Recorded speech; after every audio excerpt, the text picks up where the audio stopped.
Today's video is kind of a bummer because I've got some bad news about Theodore. I had just been on a whirlwind trip to Virginia, filming at a wild horse and burro adoption event. Now that I was back, I was hoping to go on a quick trail ride, but I quickly discovered something was very wrong. Theodore was sore in his overall movement and more hesitant to move forward. Every now and then he would take a step that he would have a pretty severe reaction to.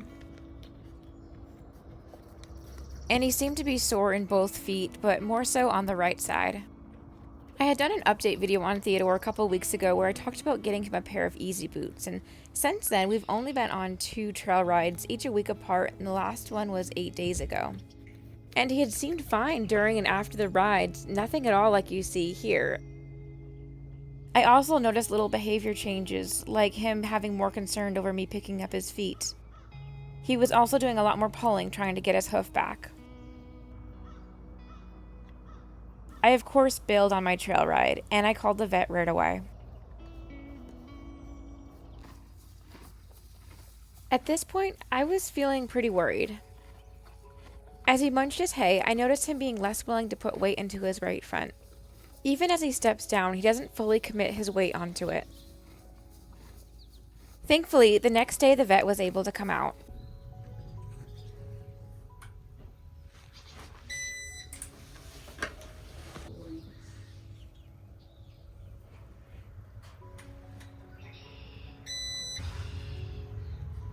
See how close we are to the outside world here? Mm-hmm. I mean, that's probably less than a centimeter.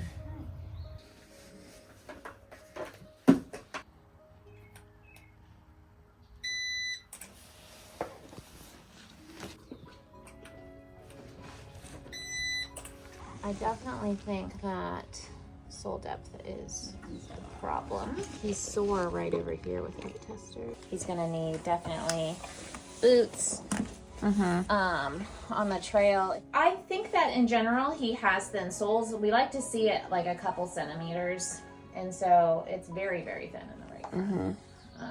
And then I would say just thin in the left foot. But yeah, if you're hoping to do like trail riding in the summer with a bunch of terrain, then shoes with pads would be the best way to accomplish that. And I think that he's gonna be a lot happier.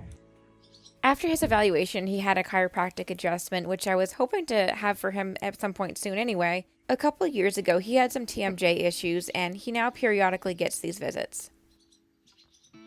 Anyway, so now is the question of what to do. Do I shoe him with pads, or do I try another option?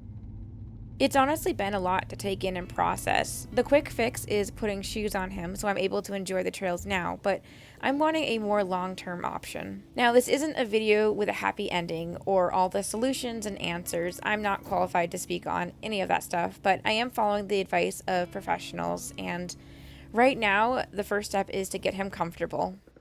I picked him up yet another pair of boots, which he's going to be wearing for immediate relief.